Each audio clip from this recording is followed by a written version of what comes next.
Here's my version of a steak dinner with a couple of sauces to accompany it.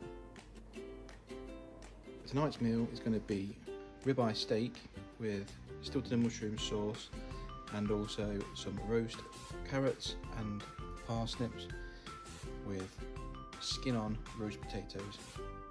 We're doing a red wine and beef dripping flavoured gravy sauce, just because I don't like stilton and mushroom. For these potatoes, what I've done is I've added them to cold salted water. There's also a cross which you can see just here, there, that I've done from both sides with a small sharp knife and gone straight all the way down to the other side to try and help with the actual cooking or the boiling of it. Make sure we're cooking the inside as well as the outside of the potato. Skin is still on, as you can see. We're going to leave it like that until we finish boiling these for about half hour, and then we will leave them to cool. Then we will chop them up a little bit finer to make them into sort of roasted smaller potatoes. Whilst those potatoes are boiling away, what we're going to do is we're going to de-stalk these parsley leaves, and then we're also going to finely dice them up and set them aside in one bowl. Right, now we're going to dice up some of this garlic. In the process of rummaging through the fridge, I've managed to find these asparagus tips that we were going to use later in the week. So what I'm going to do is I'm going to use these, roast these as well. And I'm going to cut off the ends, these hard bits here, just so they try and absorb a bit more of the flavour from the roasting side of it.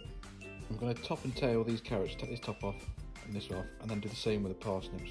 And then I'm going to slice these in half, and then in half again, just so they have a flat side and a ridge side, just to help with the cooking when we're roasting them. So carrots are obviously, as you can see, cut in half. They're in a salted cold water, and they will need to be part boiled for about 10 minutes before they go into the roasting. Potatoes are going in for their 30-minute boil. What we're going to do is we're going to get the oven on, and put in a tray full of oil and a bit of salt. And then we're going to leave that to warm up, ready for the potatoes. It's now time to get these potatoes out, drain them, and then put them on a kitchen towel just to let them drain off. We can leave these to cool whilst we dice up our mushrooms ready for our mushroom and stuffing sauce. Dice mushrooms into a pan, add the double cream, chop up your stilton into little chunks, and then add that to the mixture. Now these potatoes are cooled, we're going to cut them into whatever size portions we want, like so, and then put them into the hot oil. We're going to start our carrots going, and we're going to start our stilton and mushroom sauce on the lowest possible setting on your smallest ring. Once these two are cooking and the potatoes are going to be in there for about an hour, we can prep our roasting dish. In the dish we have the parsley, diced garlic, and some diced onions with some salted butter. We've prepped our griddle pan with exactly the same mixture as what's in the roasting tray, apart from I haven't put any onions in here yet because I've got 3 steaks to cook, so I'm going to do the onions right at the very end, just with that last steak. Keep mixing stilton and mushroom sauce, otherwise it will stick to everything. At the end, the carrots took about 15 minutes because they are quite chunky, but now leave them drain quickly, and then we're going to transfer them over to the roasting dish and get them into the oven for about 20 minutes on their own. For the red wine and beef dripping gravy sauce, I'm literally using this from Oxo, which is actually a red wine already infused, like stock pot.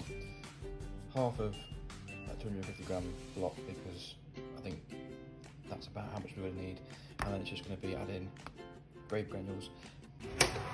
Right, 20 minutes is up, so now what we're going to have to do is we're going to have to mix these, try and get them cooking evenly on all sides, and we're going to add the parsnips to there. And the parsnips are going to go in for about 20 minutes with this lot, and I'm probably going to drizzle a bit of olive oil over the top just to try and get them to cook evenly.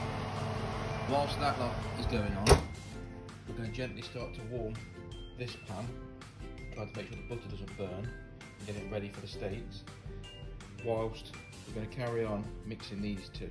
Now you can see this is starting to turn slightly different colour, it's getting a bit thicker around the edges, so that's obviously where it started to lose all its moisture, so we need to definitely keep an eye on this one. Right, I'm going a bit early because obviously I've got 3 steaks to cook, and I'm going to use this plate because obviously this old burger weight has seen better days. I don't like to cook the food. So it's going to be roughly 2–2.5 minutes each side.